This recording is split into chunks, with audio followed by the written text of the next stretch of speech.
Hello students, this is Shaheen and in this particular lecture video we are going to discuss some of the revision session of OB Organization Behavior। आप लोग देख सकते हो Organization Behavior, ये मैंने reference material लिया है SOL के स्टडी मटेरियल से। BCom honours BCom programme 5th-6th semester के लिए है।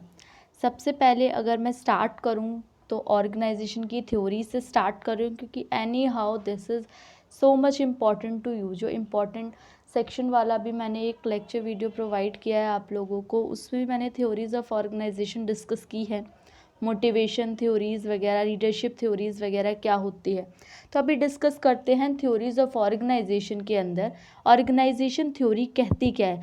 ऑर्गेनाइजेशन थ्योरी का मतलब होता है बहुत सारे कॉन्सेप्ट, उनकी डेफिनेशन, उनका व्यू पॉइंट कि वो इंडिविजुअल को, ग्रुप को, सब ग्रुप्स को किस तरीके से देखती हैं और किस तरीके से उनसे इंडिविजुअली या सेपरेटेडली काम करवाना चाहती हैं।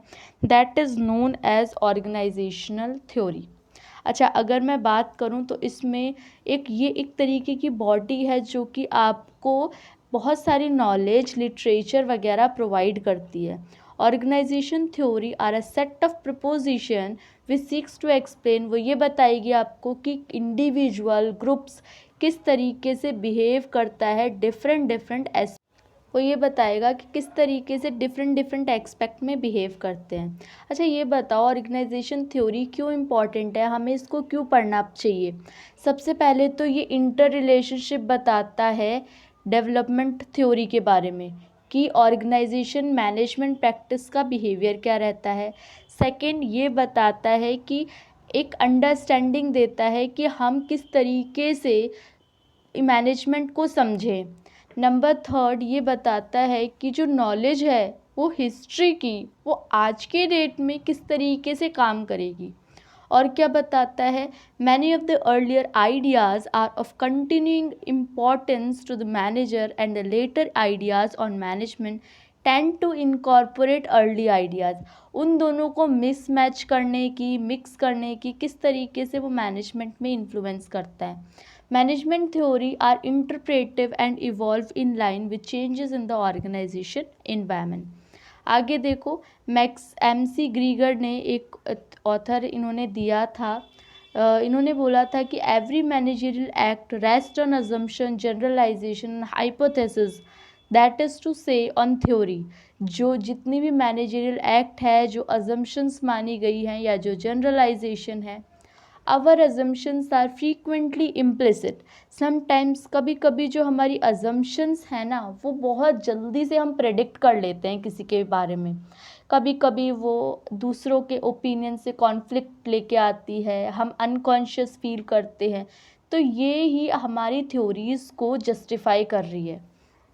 नाउ देखो, फ्रेमवर्क एनालिसिस क्या बोलती है, ये कहती है ना कि थ्योरीज़ काफ़ी सारी टाइप की होती हैं। Classical theory, human relation theory, system approach और कंटिंजेंसी अप्रोच, ये 4 हैं। क्लासिकल के अंदर scientific management, administrative management and bureaucracy आएगा।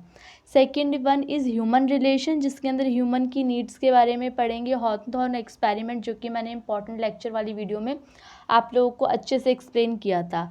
फिर सिस्टम अप्रोच, जो सिस्टम के हिसाब से चलती है, एक एक स्ट्रक्चर होता है। और कंटिजेंसी अप्रोच इफ़ और बट पे डिसाइड होती है। चलो स्टार्ट करते हैं। सबसे पहले क्लासिकल ऑर्गेनाइजेशन थ्योरी।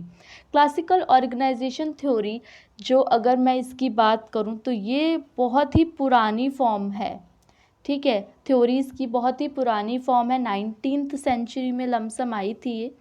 और इसके अंदर ह्यूमन को मशीन की तरह ट्रीट किया जाता था और ये देखा जाता था कि जो ह्यूमन है उनकी कुछ फीलिंग्स नहीं होती। उनको एफिशिएंटली काम करवाना है ना, तो आपको उनको बहुत ज़्यादा एफ़र्ट्स डालने पड़ेंगे और टेक्निकल रिक्वायरमेंट की ज़रूरत होगी।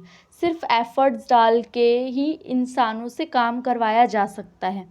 फिर इन्होंने 3 थ्योरीज़ दी थी, 3 स्ट्रीम्स दी थी इसके अंदर, साइंटिफिक मैनेजमेंट, एडमिनिस्ट्रेटिव मैनेजमेंट और ब्यूरोक्रेटिक मैनेजमेंट। साइंटिफिक मैनेजमेंट हम सब ने पढ़ रखी है, जो कि क्लास 12th के अंदर हम लोगों ने देखी थी, और टेलर को फादर ऑफ साइंटिफिक मैनेजमेंट भी कहा जाता है। ठीक है, इनका फुल नेम क्या है? Frederick W Taylor, Frank and Lillian Gilbreth and Henry L Gantt, Frederick W Taylor. इन्होंने क्या बोला गया है कि ये कुछ साइंटिफिक मैनेजमेंट में इन सब लोगों ने कुछ अपना काम दिया है। अब इतने टिपिकल नेम याद करने की ज़रूरत नहीं है, सिर्फ ये याद रखो कि FW जो टेलर थे उनको फादर ऑफ साइंटिफिक मैनेजमेंट कहा जाता है। उन्होंने कुछ अपनी ही वो दी थी, कुछ प्रिंसिपल्स दिए थे। सबसे पहले बोला था कि science is not the rule of thumb.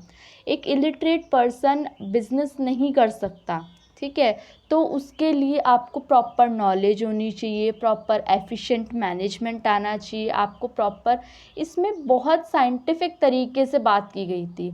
Harmony is group action rather than Discord, मतलब पूरी ग्रुप में एफर्ट्स डालोगे तो ऑर्गेनाइजेशन मोटिवेट करेगी, ऑर्गेनाइजेशन सक्सेसफुल होगी।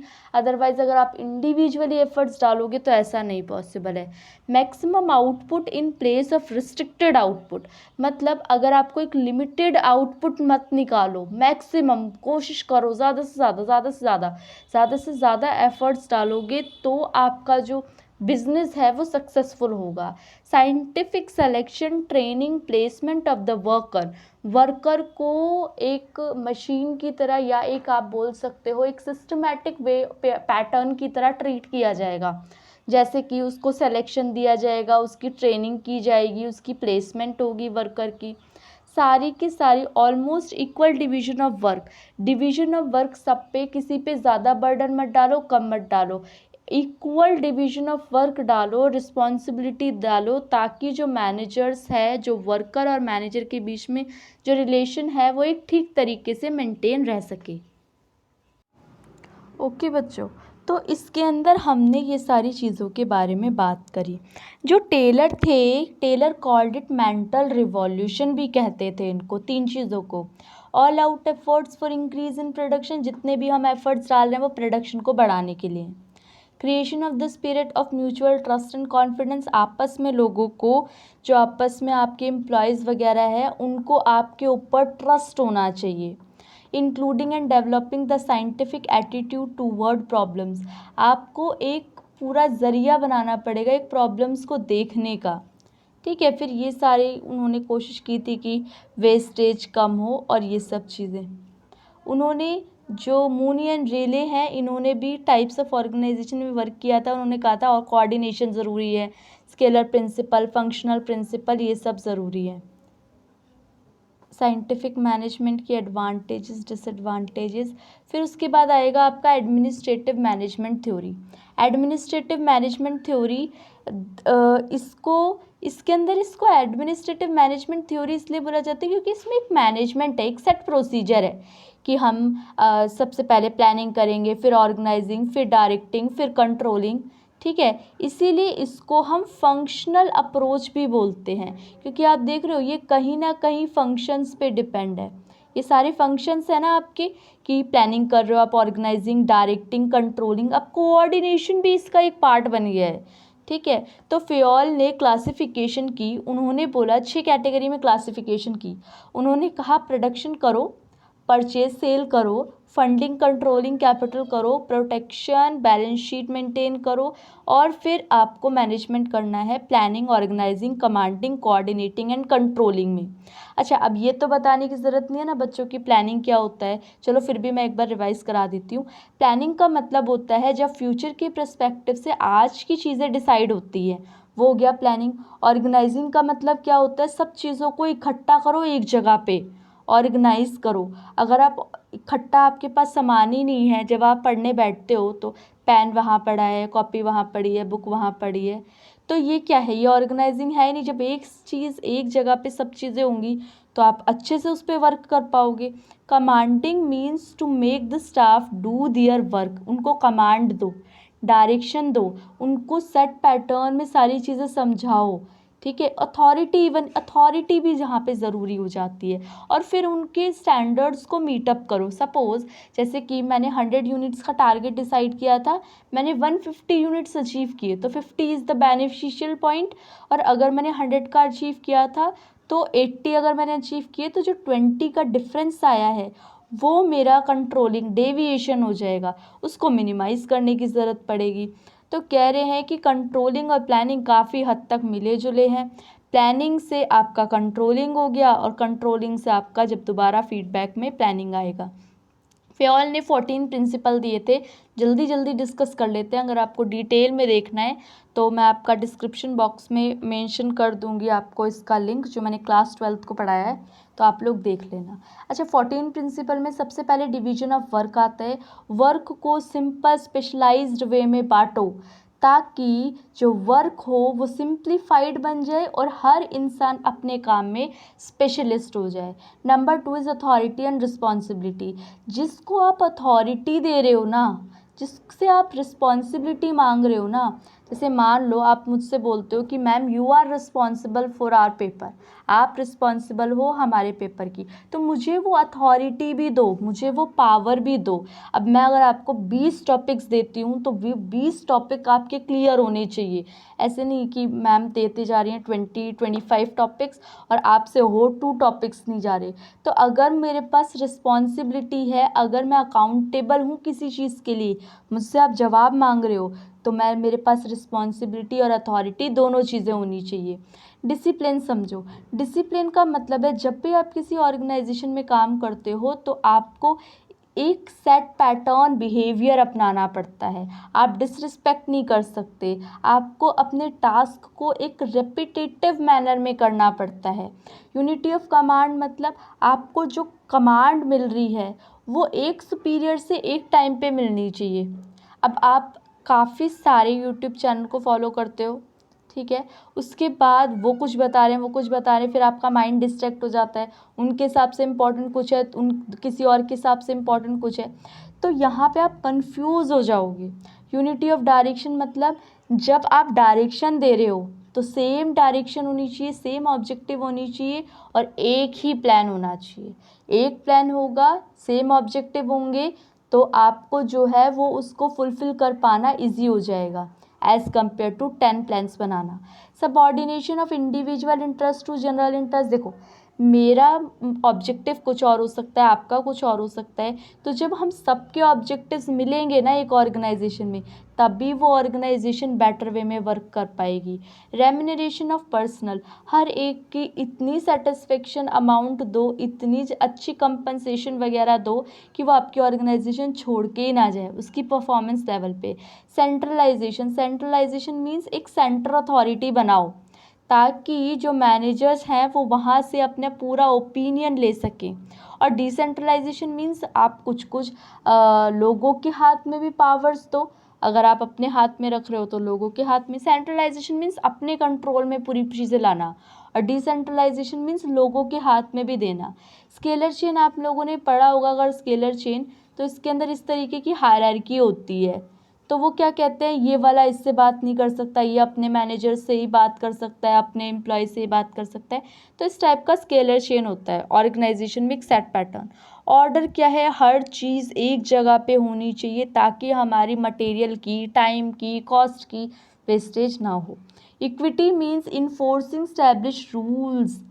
इक्विटी लेके आओ, जो जिस लेवल पे काम कर रहा है उस लेवल की उसको पे मिले, उस लेवल की उसको रेपुटेशन वगैरह मिले।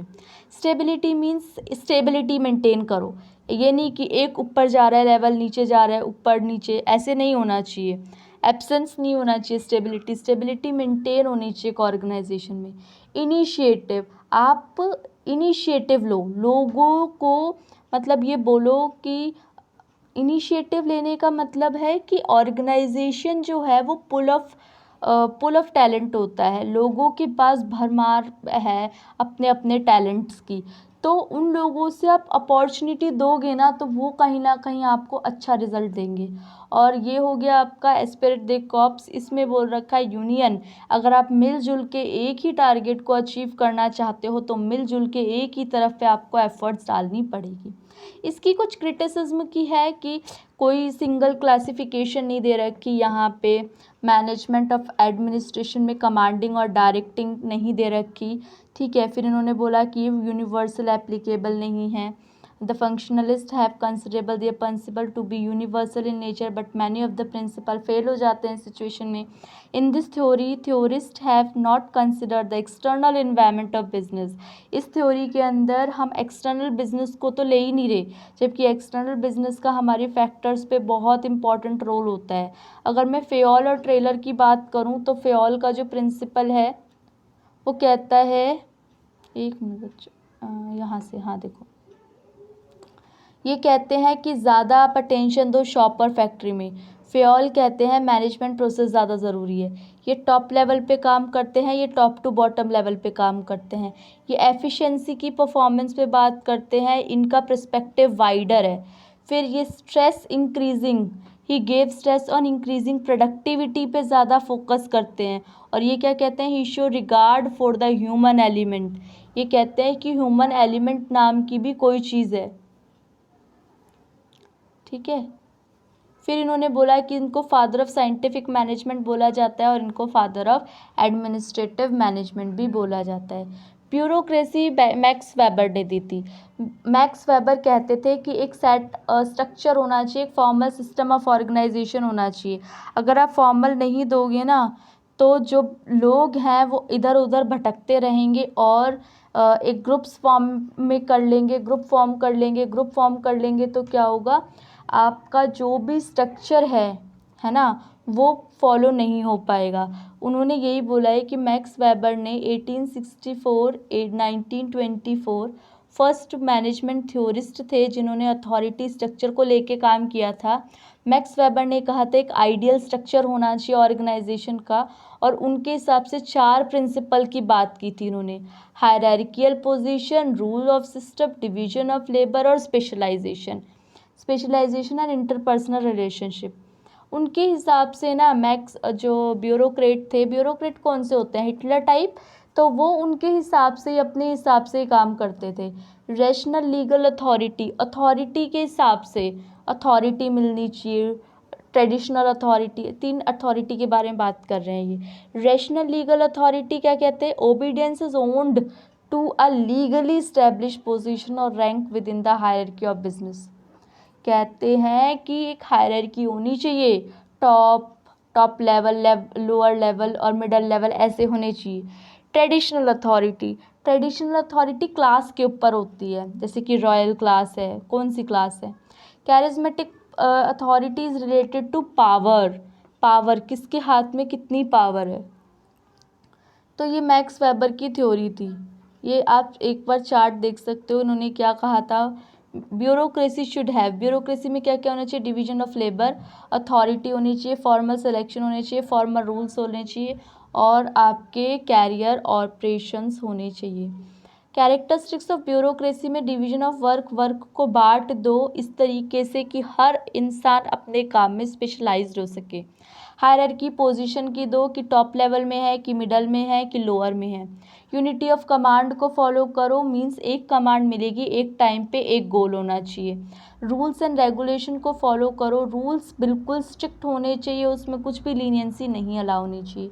इम्पर्सनल कंडक्ट के लिए कोई भी जगह नहीं है, कोई इमोशन, कोई सेंटिमेंट, कोई रिलेशनशिप नहीं एग्जिस्ट करता. ये कह रहे थे आपके कौन, ब्यूरोक्रेट मैक्स वेबर. स्टाफिंग क्या कहती है, the employer employed on contractual basis where in tenure of service is based on rules and regulation. वो स्टाफिंग में ये कहते थे कि जो कॉन्ट्रेक्चुअल बेसिस है ना, वो सर्विस बेस करती है रूल्स और रेगुलेशन में.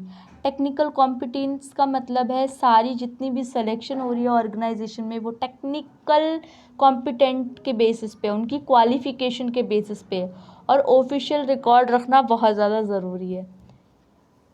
फिर ये होगा इनकी बात, अप्रेजल ऑफ क्लासिकल अप्रोच की जो अप्रेजल हुई थी, वाहवाही हुई थी. और कुछ इसकी चीज़ें भी हैं जो ऑब्जेक्शन मीन्स एक्सेप्शन है इसकी. तो अच्छी अच्छी चीज़ें तो आप खुद बना के लिख सकते हो, मैं ऑब्जेक्शंस की बात करती हूँ. ऑब्जेक्शन के अंदर अगर आपने बोला है कि the classical rights have ignored human relation को इग्नोर किया है वहाँ पे, ह्यूमन रिलेशन को नहीं बात की गई आपकी क्लासिकल थ्योरी के अंदर। तो वो इसी चीज़ के बारे में डिस्कस कर रहे हैं कि ये नैरो व्यू है। क्लोज्ड सिस्टम की अजम्पशन की बात की गई है। एक्सटर्नल लोगों को, एक्सटर्नल इन्वायरमेंट को तो इन्वॉल्व ही नहीं किया। स्ट्रेटेजिक व्यू ऑफ ऑर्गेनाइजेशन है। स्ट्रेटेजिक मीन्स कांस्टेंट, एक ही जैसी, ऐसे नहीं है कि फ्लक्चुएट कर रही है, और फ्लक्चुएट करती है हमारी ऑर्गेनाइजेशन। अनरियलिस्टिक अजम्पशंस, जो भी अजम्पशंस उन्होंने बनाई है वो ह्यूमन बिहेवियर के लिए अनरियलिस्टिक है। रीज़न बीइंग कि ह्यूमन के कोई इमोशन नहीं होते। बच्चों ऐसा होता है क्या? नहीं। हम कभी परेशान भी होते हैं, कभी बहुत खुश भी होते हैं, और कभी हमारे पास बहुत बर्डन भी होता है। Economic reward as the main motivator. Economic reward means वो ये कहते थे कि सिर्फ इकोनॉमिक रिवॉर्ड से ही इंसान खुश होता है, लेकिन अगर उसको प्रेस करोगे, रिस्पॉन्स करोगे, उसका भी एक इम्पॉर्टेंट रोल होता है। Lack of empirical verification. Empirical verification,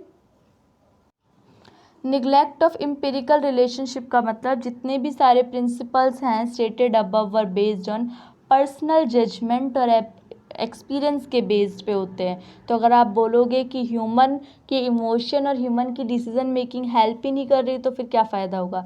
decision making important role play कर रही है, जबकि उनका ऐसा मानना नहीं है। तो दैट इज़ वाई उनके ये कुछ ऑब्जेक्शन है। हायरार्की स्ट्रक्चर है, एक के बाद एक स्ट्रक्चर, जबकि ऐसा ज़रूरी नहीं है। जब इनफॉर्मल ऑर्गेनाइजेशन होती है तो ऐसा ज़रूरी नहीं है। चलो डिस्कस करते हैं लेसन नंबर 2। चलो बच्चों आगे बात करते हैं लेसन नंबर 2 की, new classical theory of organisation. तो न्यू क्लासिकल जो थ्योरी ऑफ ऑर्गेनाइजेशन है वो एक तरीके से क्लासिकल थ्योरी का एक नया वर्जन था, लेकिन इट डजंट मीन ये क्लासिकल जो अप्रोच थी, क्लासिकल थ्योरी थी, उसको पूरी तरीके से डिनाई तो नहीं करता था, लेकिन ये कहीं ना कहीं उसको और जो भी उसमें कमियां थी उनको पूरा करने की कोशिश करता था। जैसे कि उस एस्पेक्ट्स में टेलर ने, फ्योल ने, वेबर ने ह्यूमन के रिलेशन को, ह्यूमन के एस्पेक्ट को ऑर्गेनाइजेशन में इग्नोर किया था। लेकिन जो न्यू क्लासिकल अप्रोच थी, जैसे हॉथॉर्न का एक्सपेरिमेंट पढ़ेंगे, उन्होंने कहीं ना कहीं ये बताया था कि अगर आप फॉर्मल ग्रुप्स बनाते हो, फॉर्मल ऑर्गेनाइजेशन है as compare to informal organisation, formal organisation इतना वर्क नहीं करती। आप अगर इनफॉर्मल मैटर को भी कंटेन करोगे, कंसिडर करोगे, तो आपकी ऑर्गेनाइजेशन जो है वो अच्छे तरीके से काम करेगी। Now new classical approach 2 points पे मेन बेस्ड थी, ये अपने एग्ज़ाम में ज़रूर लिख के आना। ऑर्गेनाइजेशनल सिचुएशन, ऑर्गेनाइजेशन सिचुएशन जो है वो social as well as economic point of view पे बेस्ड है। और जो नेक्स्ट चीज़ है वो ये बताई गई है कि जो सोशल प्रोसेस है वो ग्रुप के बिहेवियर को समझती है, ग्रुप के बिहेवियर को समझती है in terms of clinical method, group के मेथड्स को समझती है, जैसे डॉक्टर समझता है ना, उसी तरीके से समझती है। हॉथॉर्न का एक्सपेरिमेंट मैंने अच्छे से डिस्कस किया है बच्चों, तो आप लोग उस डिटेल्ड वाले सेशन को ज़रूर से देखना जो मैंने ऑर्गेनाइजेशन का बताया है। फिर हम स्टार्ट करते हैं आगे। ह्यूमन रिलेशन मूवमेंट, हॉथॉर्न का एक्सपेरिमेंट एक तरीके से सक्सेसर प्ले किया था, जिन्होंने एक सीरीज़ दी थी मैस्लो को, Douglas, McGregor, Frederick Herzberg, Keith Davis, Rensis Likert, इनको ह्यूमन रिलेशन को एक तरीके से, इसके बाद ह्यूमन रिलेशन मूवमेंट आ गया था, जो कि कहीं ना कहीं उसको इन्फ्लुएंस करता है और ये बताता है कि हाँ ह्यूमन रिलेशन कितने इम्पॉर्टेंट है as an organisation point of view. Organisation का बिहेवियर भी इम्पॉर्टेंट है, क्योंकि अगर आप ऑर्गेनाइजेशन को ही के बिहेवियर को नहीं समझोगे तो आप अपनी जो बिज़नेस है उसमें सक्सेस नहीं पा सकते। Now new classical organisation theory जो है उसके कुछ फीचर्स हैं, जैसे कि ऑर्गेनाइजेशन सोशल सिस्टम है, बिहेवियर इंडिविजुअल का इनफॉर्मल ग्रुप को इन्फ्लुएंस करेगा, जो सोशल इन्वायरमेंट होता है वो जॉब को अफेक्ट करेगा, जो इनफॉर्मल ऑर्गेनाइजेशन है वो भी एक फ्रेमवर्क फॉर्मल ऑर्गेनाइजेशन का लेके आएंगी, जो मॉनिटरी इंसेंटिव है वो केवल मोटिवेटर के फैक्टर्स नहीं हैं, नॉन मॉनिटरी जो इंसेंटिव्स होते हैं वो भी रोल प्ले करते हैं। एक ऑर्गेनाइजेशन के अंदर जो कोऑपरेटिव एटीट्यूड होता है वो और अच्छे से काम करता है। Not the mere command which yield result. There is generally conflicts हो सकती है ऑर्गेनाइजेशन के गोल में और इंडिविजुअल के गोल में। मेरा गोल कुछ और है, मेरी ऑर्गेनाइजेशन का जो गोल है वो कुछ और है, तो वहाँ पे सक्सेस के चांसेस कम होंगे। ठीक है। Moral and productivity can go hand in hand. जो प्रोडक्टिविटी है, जो मोरल है, वो एक साथ चलता है। अगर अच्छा मोरल होगा तो प्रोडक्टिविटी भी एनी हाउ इंक्रीज करेगी। ये दोनों वे कम्युनिकेशन है, बोथ वे एक वे कम्युनिकेशन नहीं है। कौन कौन से फैक्टर्स ह्यूमन रिलेशन को अफेक्ट करते हैं बच्चों? इंडिविजुअल, वर्क का ग्रुप, वर्क का इन्वायरमेंट, लीडर। सबसे पहले इंडिविजुअल कैसे? बिहेवियर जो है वो फीलिंग, सेंटिमेंट, वैल्यूज़, एटीट्यूड्स पे बेस्ड होता है। किसी की इमोशनल फीलिंग। फिर इकोनॉमिक, सोशल, साइकोलॉजिकल नीड पे, मेरी नीड जिस हिसाब से होगी उस हिसाब से मैं ऑर्गेनाइजेशन में काम करूँगी। फिर आगे वर्क के ग्रुप के ऊपर डिपेंड करता है। अब ग्रुप्स किससे बने हैं? इंडिविजुअल से। जब डिफरेंट इंडिविजुअल्स इकट्ठा हुए तो जाके क्या फॉर्म हुआ? पूरे ग्रुप फॉर्म हुए। लीडर क्या इंपॉर्टेंट रोल प्ले करता है ऑर्गेनाइजेशन। और वर्क इन्वायरमेंट क्या है? वर्क इन्वायरमेंट जिस ऑर्गेनाइजेशन में मैं काम कर रही हूँ।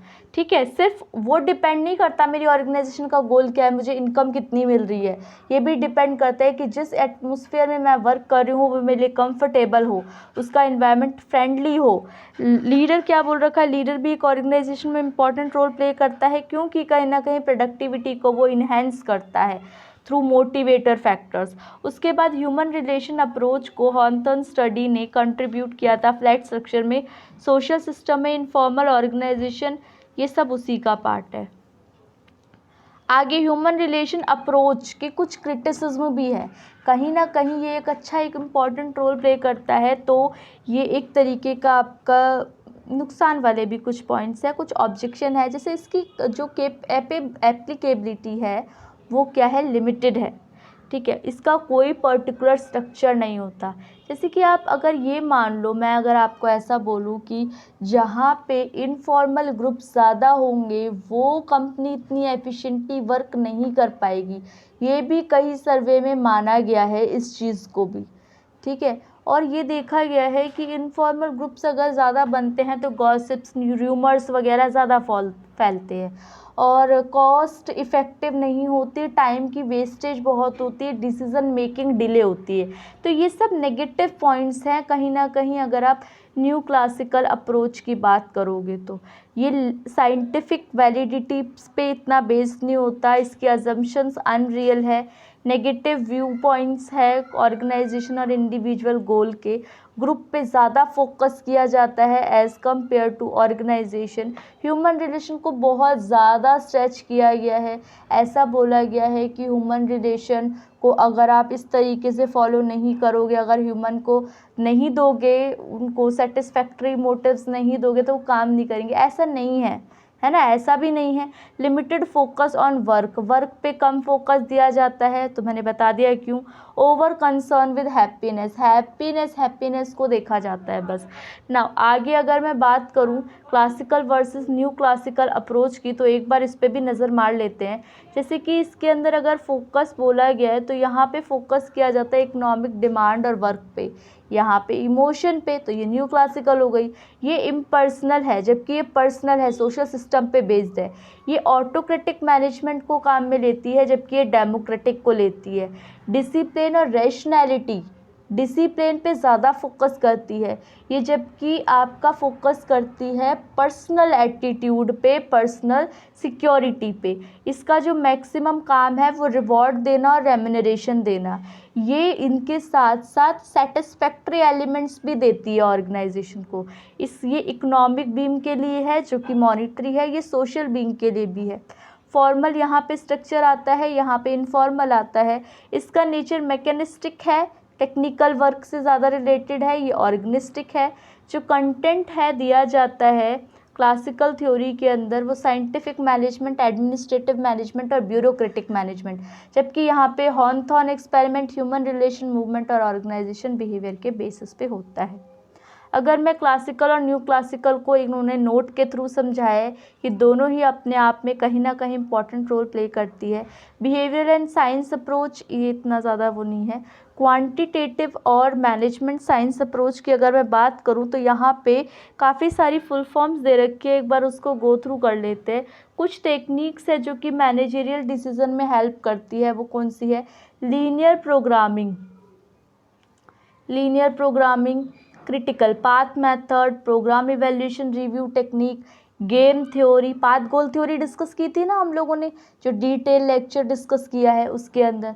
तो ये काफ़ी सारी थ्योरीज़ के ऊपर भी आपकी डिस्कशन बताता है, प्राइस डिटर्मिनेशन और प्राइस कंट्रोल के ऊपर। अब मॉडर्न ऑर्गेनाइजेशन में हम दो डिस्कस करते हैं, सिस्टम अप्रोच और कंटिजेंसी अप्रोच। तो इसको डिस्कस करेंगे हम नेक्स्ट लेक्चर के अंदर, क्योंकि अभी आपका इंटरनेशनल बिजनेस की भी वीडियोस अपलोड करनी है, और कुछ थोड़ा इम्पॉर्टेंट वगैरह जो मुझे लगेगा वो मैं टाइम टू टाइम बताती जा रही हूँ। बच्चों, मुझे भी आप लोगों की फ़िक्र है, तो थोड़ा सा पेशेंस रखो, बिलीव करो, कोशिश कर रही हूँ मैं अपनी तरफ से। आप लोगों से नेक्स्ट लेक्चर वीडियो में मिलेंगे। चैनल को सब्सक्राइब करो, शेयर करो ज़्यादा से ज़्यादा वीडियो को, ताकि जो बच्चे परेशान हैं इस टाइम पे उन लोगों को हेल्प मिल सके। Thank you for watching and be happy.